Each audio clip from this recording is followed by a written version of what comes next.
You are watching Grace Television.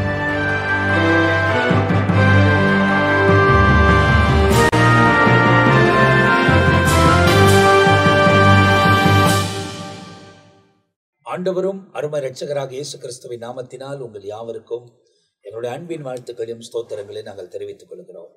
தேவனுடைய பெரிதான கிருபையால் சுவிசேஷம் என்ற இன்னொரு பகுதியில் உங்களை சந்திப்பதில் எங்களுக்கு மிகவும் சந்தோஷம்.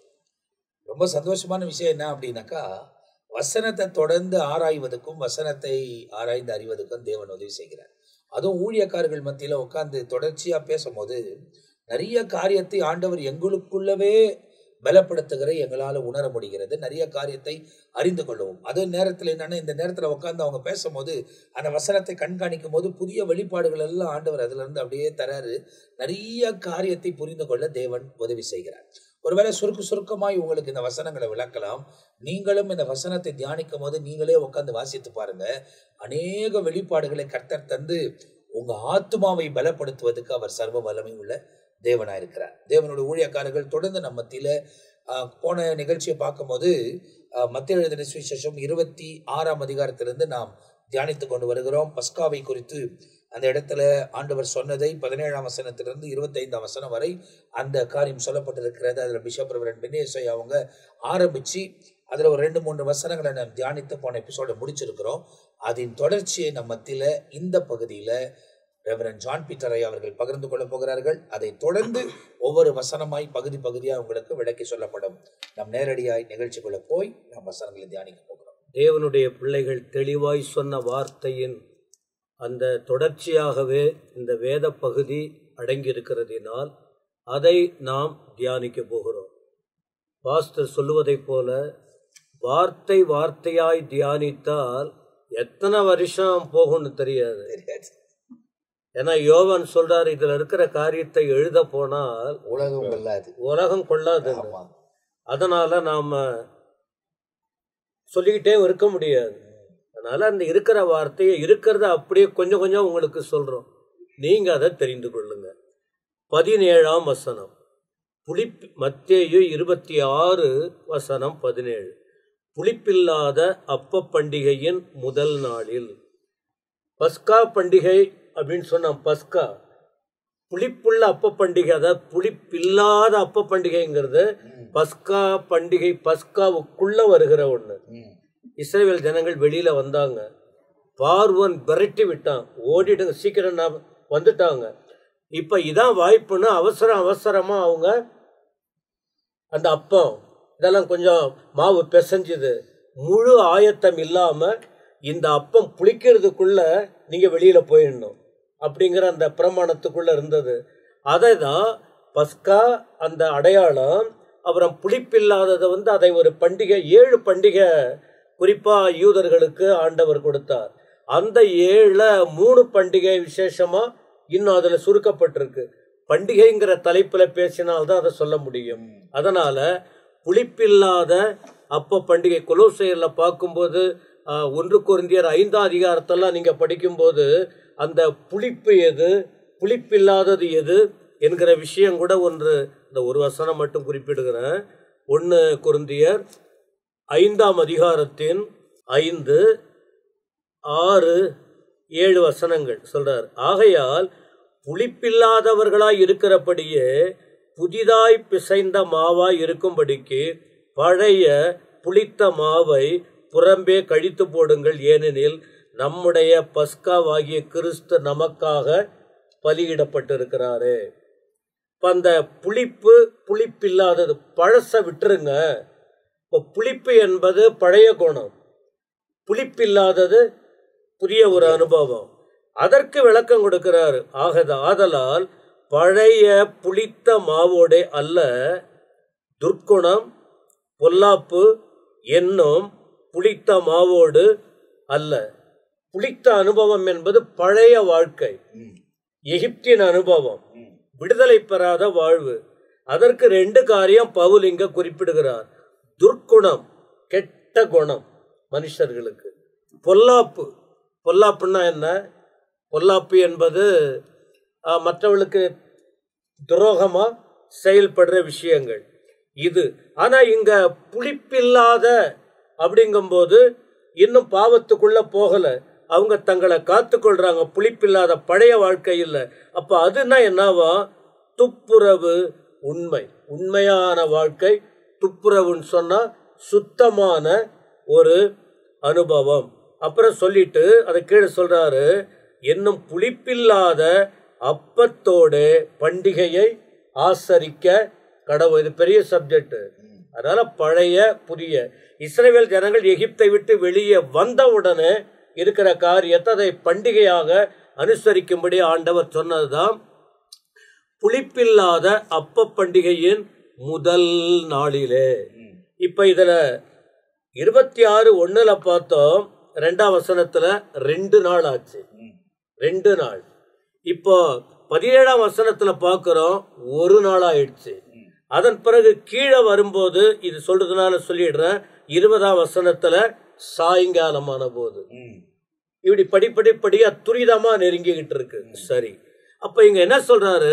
சீஷர்கள் இயேசுவினிடத்தில் வந்து பஸ்காவை புசிப்பதற்கு நாங்கள் எங்கே உமக்கு ஆயத்தம் பண்ண சித்தமாய் இருக்கிறீர் என்று கேட்டார்கள். இதுல ஒண்ணு விஷயம் புரியுது. சிலர் வந்து கூட இருக்கும்போது கொஞ்சம் தெரிந்த உடனே தெரிஞ்சது போல அவசரமா பேசிடுவாங்க, அவசரமா செஞ்சிடுவாங்க. ஆனா எவ்வளவுதான் தெரிந்தாலும் குழப்பம் வராம ஒரு காரியம் தெளிவா இருக்க தீர விசாரித்து தெளிவாக ஒரு காரியத்தை செய்தால் அங்கே திட்டங்கள் நல்லா இருக்கும், மற்றவர்களுக்கு பிரயோஜனமா இருக்கும். ஏதோ பாதி காதுல விழுந்த பிறகு இந்த சீஷர்கள் போயிடல. அப்ப அங்க போயிட்டு இவங்க குழப்பிக்கிட்டு இல்ல, எங்க போய் என்ன சொன்னார் அவரு, எப்ப நம்ம எங்க போறது அந்த குழப்பம். அப்போ இந்த 17ஆம் வசனத்துல பார்க்கிற ஒன்று என்ன? பழைய வாழ்க்கை கூடாது, புதிய வாழ்க்கை அவசியம். இரண்டாவது, எந்த ஒரு காரியமானாலும் ஆண்டவர்கிட்ட தெளிவாக கேட்டு செயல்பட வேண்டும். ஏன்னா சீஷர்கள் கேட்கிறாங்க, அங்க நாங்க எங்க போயிட்டு இதை செய்யணும், நீங்க இவங்களுக்கு தெரியல பாருங்க. தெரியலன்னா கேட்டு தெரிந்து கொள்ள வேண்டும், தெரிஞ்சவங்க கிட்ட. இப்ப ஆண்டவர்கிட்ட கேட்கிறாங்க. 18ஆம் வசனம், ஆண்டவர் அதற்கு பதில் சொல்றாரு. அதற்கு அவர், நீங்கள் நகரத்திலே இன்னாரிடத்திற்கு போய் என் வேலை சமீபமாய் இருக்கிறது, உன் வீட்டிலே என் சீஷரோடு கூட பஸ்காவை ஆசரிப்பேன் என்று போதகர் சொல்லுகிறார் என்று அவர்களுக்கு சொல்லுங்கள் என்றார். அப்போ பெயர் குறிப்பிடப்படவில்லை. ஒரு விஷயம் என்னன்னா, 2 நாள், 1 நாள் சாயங்கால நேரம் சமீபமாயிட்டு. ஆமா, இது நாள சொல்ல சமீபமாயிருக்கு, கிட்ட அதான் வந்துச்சு. இப்ப அடுத்த கட்டம் ட்ரெயின் வந்துச்சு, ஏறணும் மேல. ஆமா, அத போல. அப்ப 18ஆம் வசனத்துல என்ன சொல்றாரு? இன்னாரிடம், பைபிள்ல பெயர் சொல்லல, ஆனால் யாருங்கிறத அது அவங்களுக்கு அப்போ என்னன்னு சொன்னா இடம் இவங்களுக்கு தெரிஞ்சிருக்கு. ஆண்டவர் அங்க போயிருக்காரு, இடம் தெரிஞ்சிருக்கு.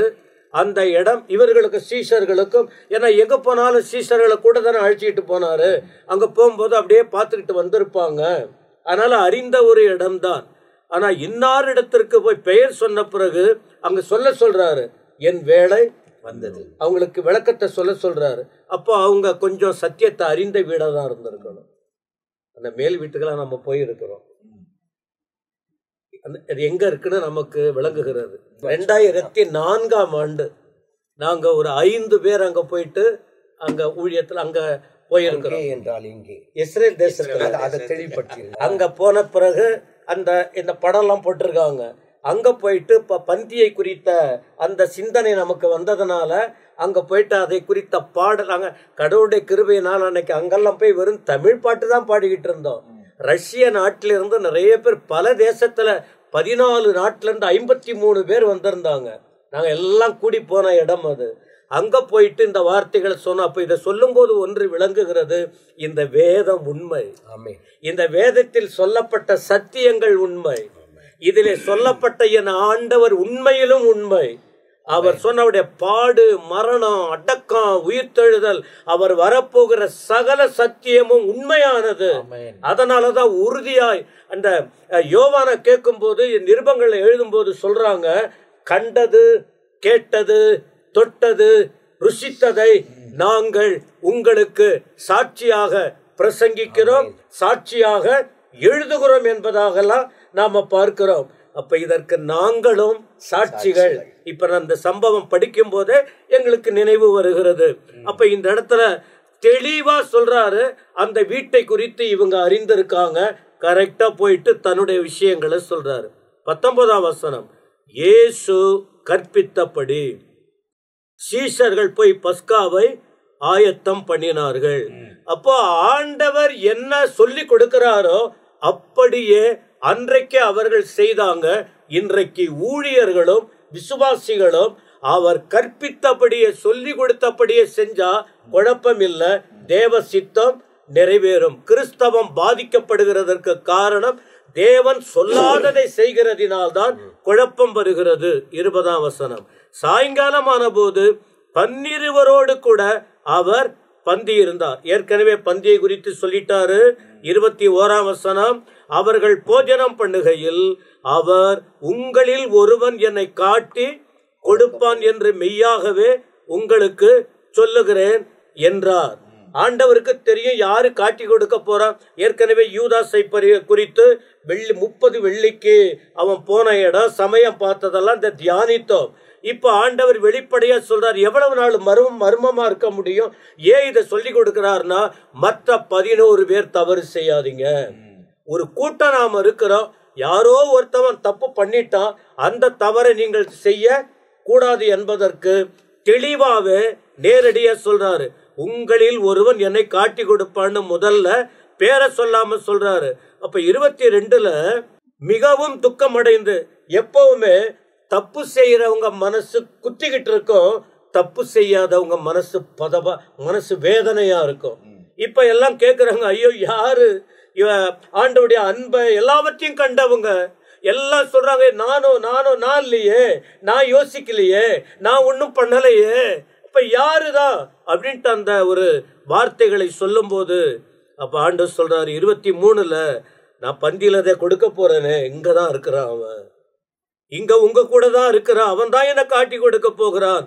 ஆனா ஒண்ணு என்ன தெரியுமா, 24, மனுஷகுமாரன் தம்மை குறித்து எழுதியிருக்கிறபடியே போகிறார், ஆகிலும் எந்த மனுஷனால் மனுஷகுமாரன் காட்டி கொடுக்கப்படுகிறாரோ அந்த மனுஷனுக்கு ஐயோ, அந்த மனுஷன் பிறக்காம இருந்தாலே அவனுக்கு நலமாயிரும். பொதுவா சொல்லுவாங்க, ஆதாம் ஏவாள் தப்பு பண்ணுவாங்கன்னு தெரியும் தானே, தெரிஞ்சே ஏன் அங்க தோட்டத்துல அதை வச்சாருன்னு கேள்வி எழுப்புவாங்க.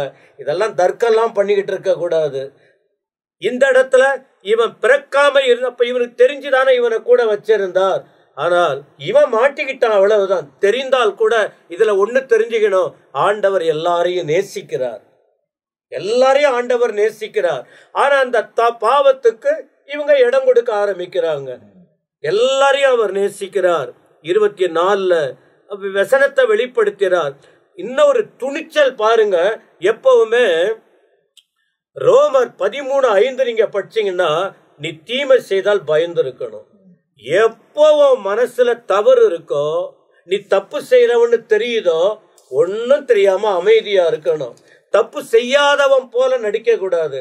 11 பேர் ஒரு தவறு செய்யல, மனசு பதபதைக்குது.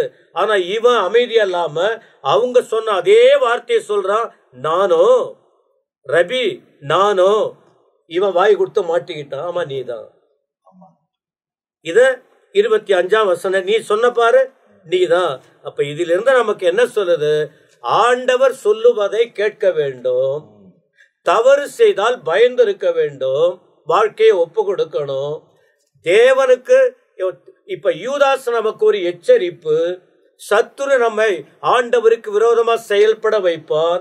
நாம் அதற்கு இடம் கொடுக்காம நம்முடைய வாழ்க்கையை காத்துக்கொண்டு அவர் சித்தத்தை செய்வதற்கு அர்ப்பணிக்க ஒவ்வொருவரும் கடமைப்பட்டு இருக்கிறோம். உணர்ந்து செயல்பட வேண்டும். அப்ப இந்த இடத்துல நீங்க பாத்தீங்க அப்படின்னு சொன்னாக்கா, இந்த நடந்த தெளிவான சம்பவத்தை இந்த இடத்துல மத்தேயு எழுதுகிறார். இதை குறித்து ரொம்ப ஆழமா தான் யோவான் எழுதுகிறார். அது யோவானுக்கு கடந்து போகும்போது நாம் அந்த சம்பவத்தை எல்லாம் பார்க்க போகிறோம். இன்னும் கொஞ்சம் ஆழத்துக்கு அவர் கொண்டு போகிறார். ஏன்னா மத்தேயு அவர் எந்த அளவுக்கு இதை குறித்து எழுத முடியுமோ அதை எழுதியிருக்கிறார். அதை தொடர்ந்து வரக்கூடிய அந்த காரியம், அதாவது த லார்ட் சப்பர்ன்னு சொல்கிறோம், அந்த சம்பவம் என்னவா நடந்தது என்பதை நம்ம மத்தியில் ரெவரண்ட் மில்கி அவங்க நம்ம மத்தியில் விளக்கி சொல்ல போகிறாங்க. இங்கே நாம பார்க்கும் பொழுது தொடர்ச்சியாக மத்தேயு 26ஆம் அதிகாரம் 26ஆம் வசனத்திலிருந்து 30வது வசனம் வரைக்கும் இங்கே ராபோஜனம் ஆயத்தமாக்கப்படுகிறது. அவர்கள் போஜனம் பண்ணுகையில் இயேசு அப்பத்தை எடுத்து ஆசீர்வதித்து அதை பிட்டு சீஷர்களுக்கு கொடுத்து, நீங்கள் வாங்கி புசியுங்கள், இது என்னுடைய சரீரமா இருக்கிறது என்று சொன்னார். அப்பம் அவருடைய சரீரமாக மாறிவிட்டது என்று இயேசு பொருள் இங்கே கூறவில்லை. அவர்கள் முன்பாக தம்முடைய சரீரத்தில் இருந்தபடியினால் இது முற்றிலும் சாத்தியமில்லாத ஒன்றாய் அது இருந்தது. அப்பம் அவருடைய சரீரத்திற்கு அடையாளமாய் இருக்கிறது என்பதை தான் ஆண்டவர் இங்க சொல்றார். நம்ம யோவான் 6ஆம் அதிகாரத்துல இதை நாம் வாசிக்கப்படும் பொழுது 53ஆம் வசனத்திலிருந்து 58வது வசனம் வரைக்கும் ஆண்டவர் சொல்லுகிற காரியம் தெளிவாய் சொல்லுகிறது. இயேசு அவர்களை நோக்கி, நீங்கள் மனுஷகுமாரிய மாம்சத்தை புசியாமலும் அவருடைய இரத்தத்தை பானம் பண்ணாமலும் இருந்தால் உங்களுக்குள்ளே ஜீவன் இல்லை என்று மெய்யாகவே மெய்யாகவே உங்களுக்கு சொல்லுகிறேன். என் மாம்சத்தை புசித்து என் இரத்தத்தை பானம் பண்ணுகிறவனுக்கு நித்திய ஜீவன் உண்டு. நான் அவனை கடைசி நாளில் எழுப்புவேன். என் மாமிசம் மெய்யான போஜனமாய் இருக்கிறது, என் இரத்தம் மெய்யான பானமாய் இருக்கிறது. என் மாம்சத்தை புசித்து என் இரத்தத்தை பானம் பண்ணுகிறவன் என்னில் நிலைத்திருக்கிறான், நானும் அவனில் நிலைத்திருக்கிறேன். ஜீவனுள்ள பிதா என்னை அனுப்பினது போலவும் நான் பிதாவினால் பிழைத்திருக்கிறது போலவும் என்னை புசிக்கிறவனும் என்னாலே பிழைப்பான். இப்ப ஆண்டவர் அடையாளம் பண்றாரு. வானத்திலிருந்து இறங்கின அப்பம் இதுவே, இது உங்கள் பிதாக்கள் புசித்த மன்னாவை போல அல்ல, அவர்கள் மரித்தார்களே. இந்த அப்பத்தை புசிக்கிறவனோ என்றென்றைக்கும் பிழைப்பான் என்பதை தன்னை குறித்து ஆண்டவர் அங்க அடையாளமாக சொல்றார். அப்போ சரீரத்திற்கு அடையாளமா இருக்கிறது இந்த அப்பம். ஆண்டவர் இதை ஆசீர்வதித்து, இது வாங்கி புசியுங்கள், இது என் சரீரத்துக்கு அடையாளமா இருக்கிறது என்று ஆண்டவர் இங்கே சொல்லுகிறார். அப்போ கீழே நம்ம அந்த வசனத்தை வாசிக்கும் பொழுது அவர் அந்த அப்பத்தை எடுத்து ஆசீர்வதித்து அவங்களுக்கு பிட்டு கொடுக்கிறார். இயேசு 5 அப்பம் 2 மீனை ஆசீர்வதிக்கும் போது கூட வானத்துக்கு நேராக அதை ஏறெடுத்து ஆசீர்வதித்து சீஷர்கிட்ட பிட்டு கொடுத்தார். பந்தி விசாரிப்பு செஞ்சாங்க. 5000 பேர் சாப்பிட்டு மீதியா இருந்தது என்று நாம் பார்க்கிறோம். இப்ப ஆண்டவரும் இந்த காரியத்தை இங்கே செய்கிறார். இப்போ 27வது வசனத்தை, பின்பு பாத்திரத்தை எடுத்து ஸ்தோத்திரம் பண்ணி அவர்களுக்கு கொடுத்து, நீங்கள் எல்லோரும் இதிலே பானம் பண்ணுங்கள் என்று சொன்னார். அப்போ ஸ்தோத்திரம் பண்றார் ஆண்டவர், அதை எடுத்து ஸ்தோத்திரம் பண்றார். இதுதான் 14ஆம் அதிகாரத்துல, மத்தேயு 14ஆம் அதிகாரத்துல 19ஆம் வசனத்துல அவர் ஜனங்களை புல்லின் மேல் பந்திருக்க செய்து அப்பத்தை மீன்களை எடுத்து வானத்தை அண்ணாந்து பார்த்து ஆசீர்வதித்து அப்பங்களை பிட்டு சீஷர்களுக்கு கொடுத்தா சீஷர்கள் அவர்களுக்கு பந்தி விசாரிப்பு செஞ்சார்கள் என்று நம்ம பார்க்கிறோம். அப்ப ஆண்டவர் எதை செஞ்சாலும் ஸ்தோத்திரம் பண்ணி அவர் செய்கிற காரியங்கள் இருக்கிறது. எல்லாரும் இதுல பானம் பண்ணுங்கள். எதற்காகனா, இப்ப இந்த 28வது வசனம் தான் ரொம்ப முக்கியமா இருக்கிறது. இது பாவ மன்னிப்பு உண்டாகும்படி. எதற்காக நாம் இதை புசிக்கணும், எதற்காக நாம அந்த ரசத்தை குடிக்கணும்னா பாவ மன்னிப்பு உண்டாகும்படி. இப்ப ஆண்டவராகிய இயேசு கிறிஸ்து மத்தேயு 6ஆம் அதிகாரத்துல 12ஆம் வசனத்துல ஜபங்களை, பரமண்டலங்களின் ஜபங்களை கற்றுக் கொடுக்கும் பொழுதே, எங்கள் கடனாளிகளை நாங்கள் மன்னிக்கிறது போல எங்கள் கடன்களை மன்னியும் என்று சொல்லுகிறார். அப்ப இயேசு இந்த உலகத்திற்கு வந்த நோக்கம், எபேசியர் 1ஆம் அதிகாரம் 7வது வசனத்துல, அவருடைய கிருபையின் ஐஸ்வரியத்தின்படி இவருடைய ரத்தத்தினாலே பாவ மன்னிப்பாக மீட்பு இவருக்குள் நமக்கு உண்டாயிருக்கிறது. இயேசுவின் ரத்தத்தினாலே தான் நமக்கு பாவ மன்னிப்பு. யோவான் 3:16 அதுக்கு தான் பிதாவானவர் இவரை அனுப்பினார். யார் இவரை விசுவாசிக்கிறார்களோ அவர்களுக்கு நித்திய ஜீவன் உண்டாகும்படி அவரை அனுப்பினார். அப்போ இதை நாம் எடுக்கும் பொழுது, அதை நாம் அப்பத்தையும் ரசத்தையும் நாம் எடுக்கும் பொழுது, இது பாவ மன்னிப்பு உண்டாகும்படி அநேகருக்காக சிந்தப்படுகிற ரத்தம். அநேகர் என்றால் உலகத்துல யாரெல்லாம் அவர் மேல விசுவாசம் வைக்கிறாங்களோ அனைவருக்காக சிந்தப்படுகிற புது உடன்படிக்கைக்குரிய ரத்தமா இருக்கிறது. அப்ப பாருங்க, யாத்திராகமம் 19ஆம் அதிகாரத்துல 5-6 வசனம். ஆண்டவர் அப்பவே சொல்றார், மீட்கப்படுகிற நாளுக்கு, இப்பொழுது நீங்கள் என் வாக்கை உள்ளபடி கேட்டு என் உடன்படிக்கையை கை கொள்வீர்களானால் சகல ஜனங்களிலும் நீங்களே எனக்கு சொந்த சம்பத்தாயிருப்பீர்கள், பூமி எல்லாம் என்னுடையது என்று ஆண்டவர் சொல்றார். அப்போ எனக்கு சொந்த சம்பத்தாய், சொந்த ஜனங்களாய் நீங்க இருப்பீங்கன்னு சொல்லி, யாருக்குன்னா என் வாக்குக்கு கீழ்ப்படுகிறவர்கள், என் வாக்குக்கு யார் கீழ்ப்படுகிறாங்களோ அவங்களுக்கு இந்த பாக்கியம் என்று ஆண்டவர் சொல்லுகிறார்.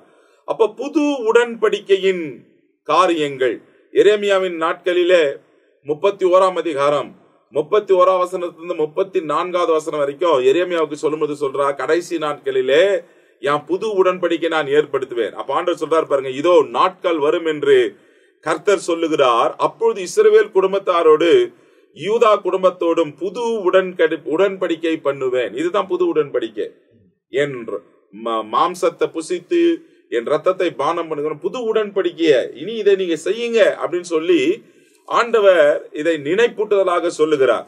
அப்போ பாருங்க, 2 கொரிந்தியர்ல 3ஆம் அதிகாரத்துல கூட 6-18 வரைக்கும் வாசிக்கப்படும் பொழுது ஆண்டவர் நம்மை புது உடன்படிக்கையின் ஊழியக்காரராகும்படி அவரே எங்களை தகுதிப்படுத்தினார் பவுல் பிரசங்கம் பண்றார். புது உடன்படிக்கையின் இதுதான் புது உடன்படிக்கை. அப்போ இங்க வசனத்தில் சொல்லப்படுகிற அநேகருக்காக சிந்தப்படுகிற புது உடன்படிக்கைக்குரிய என்னுடைய ரத்தமா இருக்கிறது.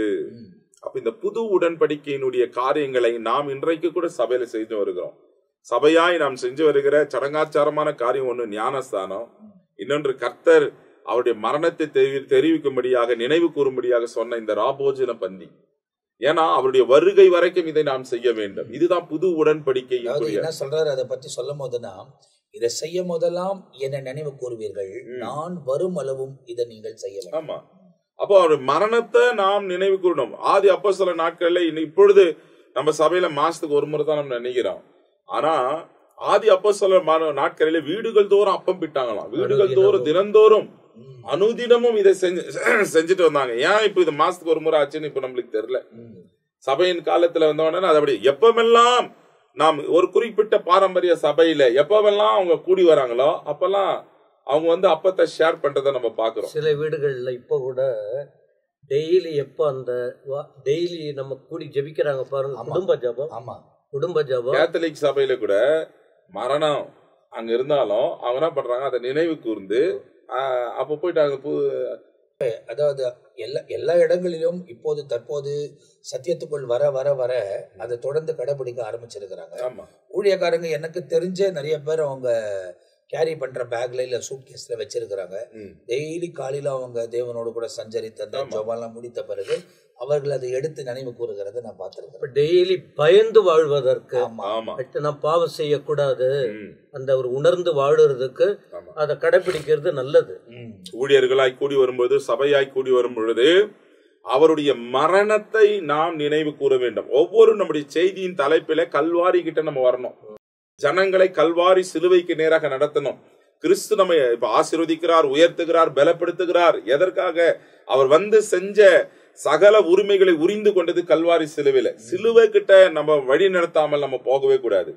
ஆனா அப்படியே அவருடைய மரணத்தை தெரிவிக்கிறபடியாக இது புது உடன்படிக்கையாய் இருக்கிறது என்று ஆண்டவர் இங்கே சொல்லி, அங்க இன்னொரு எச்சரிப்பின் சத்தமும் இருக்கு. அது என்னன்னு கேட்டா, அது அபாத்திரராய் போஜனம் பானம் பண்ணாதபடிக்கு.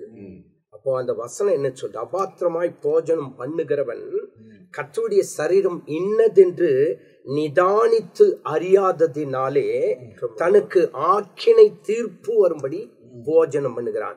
1 கொரிந்தியர் 11வது அதிகாரம் 21வது வசனத்துல சொல்லப்பட்டிருக்கப்போ, அந்த பந்தியிலே கலந்து கொள்ளும்போது நம்மை நாமே நிதானித்து அறிந்தால், 1 கொரிந்தியர் 11:31 சொல்லப்பட்டிருக்குது, நம்மை நாமே நிதானித்து அறிந்தால் நாம் நியாயம் தீர்க்கப்படும்.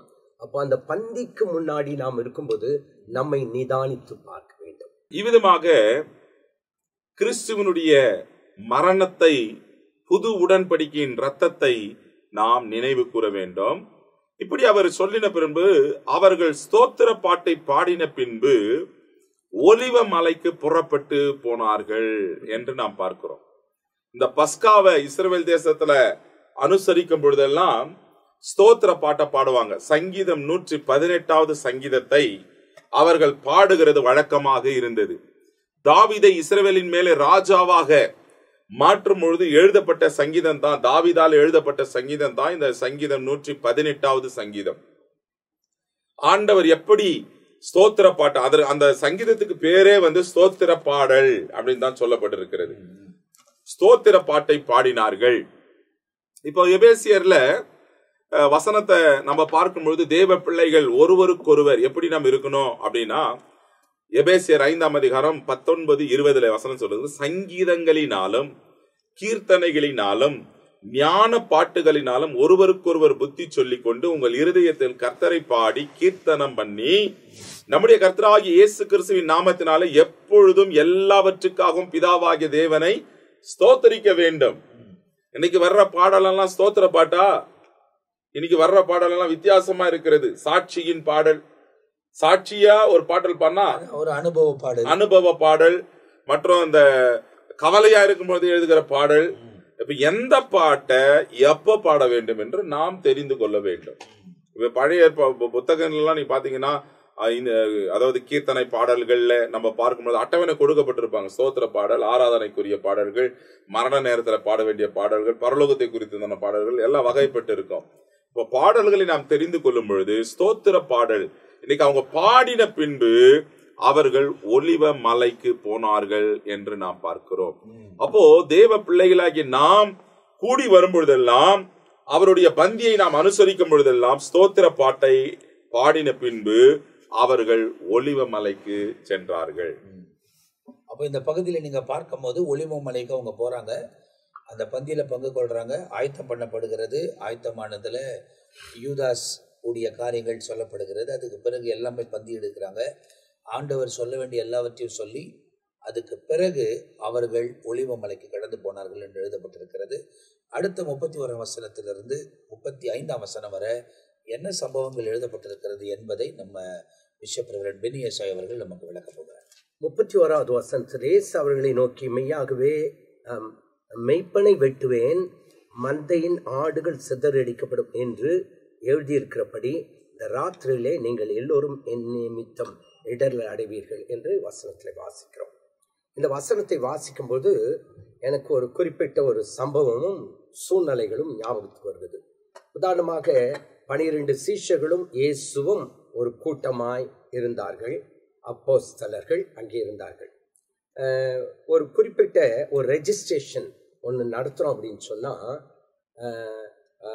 என்ன செய்கிறோம்? முதலாவது ஒரு பிரசிடென்ட், ஒரு ஜெனரல் செக்ரட்டரி, ட்ரெஷரர், மெம்பர்ஸ் அப்படின்னு சொல்லிட்டெல்லாம் அதில் குறிப்பிடுகிறோம். அதே போல தான் இதை அப்படி கொஞ்சம் கற்பனை பண்ணி பார்த்தேன் நான்.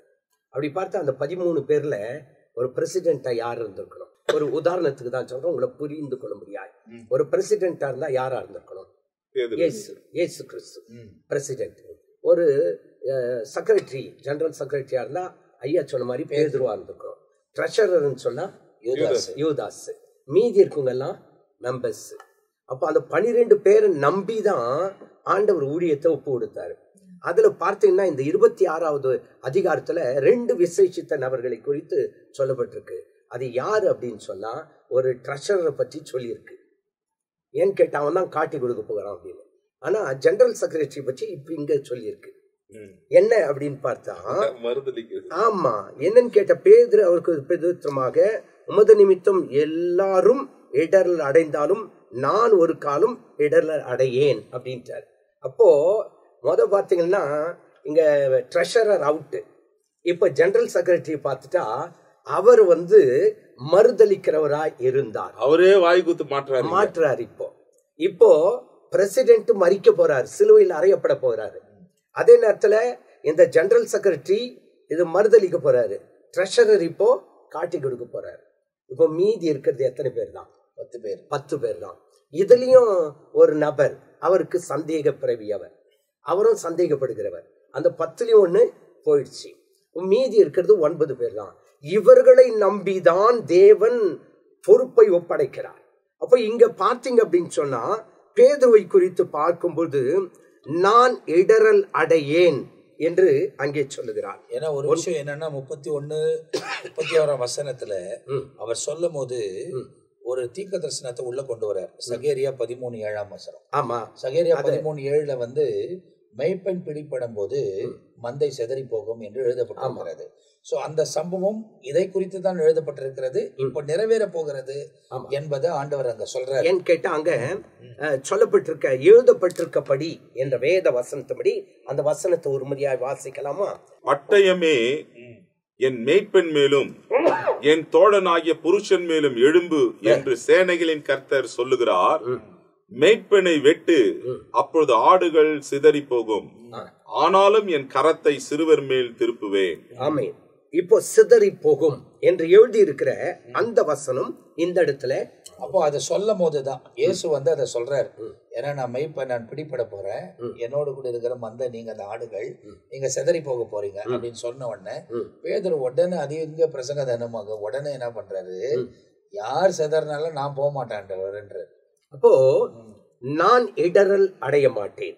1 கொரிந்தியர் 10:12 வசனத்தை வாசித்து பார்க்கலாமா? என்னன்னு கேட்டா, எப்பொழுதுமே எந்த ஒரு வார்த்தை பேசினாலும் சரி அதுல ஒரு நிதானம் இருக்கணும். இப்படி இருக்க தன்னை நிற்கிறவன் என்று எண்ணுகிறவன் விடாதபடிக்கு எச்சரிக்கையா இருக்க கடவுள். இவரு நான் நிற்பேன் என்று சொல்லுகிறார், ஆனா என்ன செய்துட்டாருங்க, விழுந்துட்டார். இப்போ நிற்கிறேன் என்று சொல்லுகிறவன் விடாதபடிக்கு எச்சரிக்கையாய் இருக்க கடவன். அப்போ ஆண்டவர் இங்க சொல்றாரு, இந்த ராத்திரியிலே சேவல் கூவுறதுக்கு முன்னே நீ என்னை 3 தரம் மறுதலிப்பாய் என்று மெய்யாகவே உனக்கு சொல்லுகிறேன் என்று சொல்லுகிறான். அடுத்து சங்கீதம் 17 சங்கீதம் 5 வசனத்தை வாசித்து பார்க்கலாமா? என் காலடிகள் வழுவாதபடிக்கு என் நடைகளை உமது வழிகளில் ஸ்திரப்படுத்தும். அப்போ நான் என்ன செய்திடக்கூடாது, வழிவு போயிடக்கூடாது, என் காலடிகள் வழுவாதபடிக்கு. ஆனா ஆண்டவர் எச்சரிக்கிறார், அப்பா நீ வழிக்கு போற, எனக்கு மறுதலிக்க போற, காட்டி கொடுக்க போற. ஆனாலும் இதே சம்பவம் ஆண்டவர் சொல்றாரு, நீ என்னை 3 தரம் மறுதலிப்பாய். இந்த 3 தரம் மறுதலித்த அந்த சம்பவத்தை அதே மத்தேயு சுவிசேஷம் 26 கடைசி பகுதியிலே நாம் பார்க்க போகிறோம். அப்போ அந்த பகுதியில என்ன சொல்லப்பட்டிருக்கு, முதல் முறை அவர் மறுதலிப்பது 69 வசனத்திலே வாசிக்கிறோம். அத பிறகு வருகிற நாட்களிலே அதை குறித்து தியானிக்க போகிறோம். 2வது முறை மறுதலிப்பது 71 வசனம் 26, 71 வாசிக்க போகிறோம். 3வது தரம் மறுதலிக்கும் போது 73 வசனத்துல, மத்தேயு 26, 73 வசனத்துல அங்கே பார்க்கிறோம். இதுல ஒரு குறிப்பிட்ட காரியத்தை நான் கண்டுபிடித்தேன். அது என்னன்னு கேட்டா, முறை மறுதலிக்கும் போது கேட்கிற கேள்வி, நீயும் கலிலேயனாகிய இயேசுவோடு கூட இருந்தாய். ஒரு ரெஸ்பெக்டோடு கூட, ஒரு மரியாதையோடு சொல்லப்பட்டு நீயும் இருந்தாய் அப்படின்னு ஒரு ரெஸ்பெக்டான வேர்டு. 2வது பார்க்கும்போது இவனும் நசைனாகிய இவன் இருந்தாய் அப்படின்னு ஒரு ரெஸ்பெக்டா இருந்தது. 2வது முறை பார்க்கும்போது இவனும் நசைனாகிய இயேசு கூட இருந்தான். இருந்தாய் ஒரு ரெஸ்பெக்டான வேர்டு.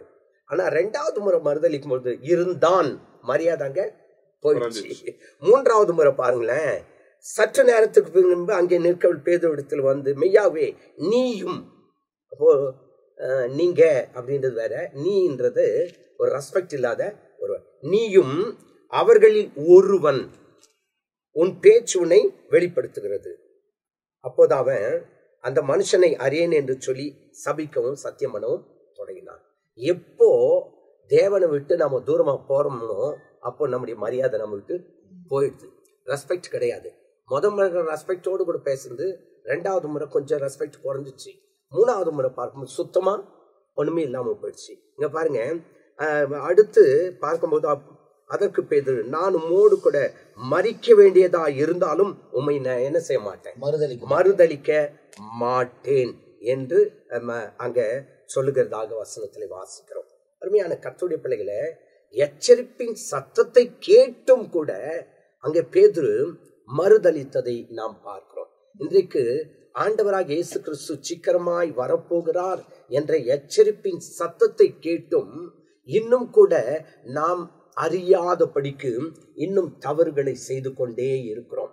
இப்போ ஆண்டவர் நமக்கு முன்பாகவே என்ன பண்றாருன்னு கேட்டா எச்சரித்து கொண்டே வருகிறார். இதோ நான் சீக்கிரமாய் வரப்போகிறேன் என்று எச்சரித்து கொண்டே இருக்கிறார். அது மட்டுமல்ல, படிக்கு நம்முடைய தவறுகளை நமக்கு எச்சரித்து கொண்டே இருக்கிறார்.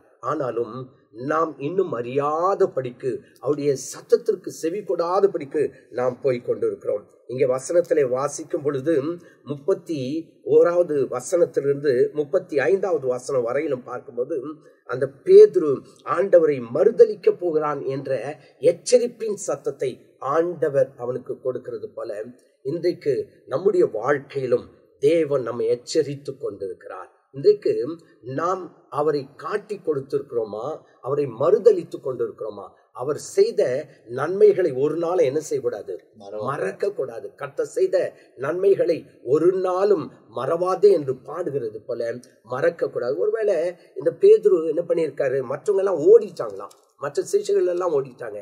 ஆனா இவர் ஓடல, இயேசுக்கு பின்னாடியே போயிட்டு இருக்காரு. அரண்மனை முற்றத்துக்குள்ளும் போயிட்டாரு. அங்க போகும் பொழுது அவருக்கு என்ன நடக்குதுன்னு எல்லாவற்றையும் பார்த்தார். ஆனால் ஆண்டவர் சொன்ன வார்த்தை என்ன பண்ணிட்டார், மறந்துட்டார். அருமையான கர்த்தருடைய பிள்ளையே, இன்றைக்கு தேவன் எச்சரிக்கிற சத்தத்தை கேட்டு அவரை மறக்காதபடிக்கு அவருக்கு பின் செல்லுகிறவர்களாய் இருக்க வேண்டும். ஆனா இங்க நடந்த சம்பவம் என்ன, அவர் மறுதலித்த பிறகு அவரை நினைச்சு பார்க்கிறாரு, இயேசு சொன்னதை நினைச்சு பார்க்கிறாரு. நினைச்சு மனம் கசந்து அழுதானாம். அருமையான கர்த்தருடைய பிள்ளையில, இன்றைக்கு அநேக நேரத்துல ஆண்டவர் சொன்ன எச்சரிப்பின் சத்தத்தை நாம மறந்திருந்தா மனம் கசந்து அழும்போது கர்த்தர் நமக்கு இறக்கும்.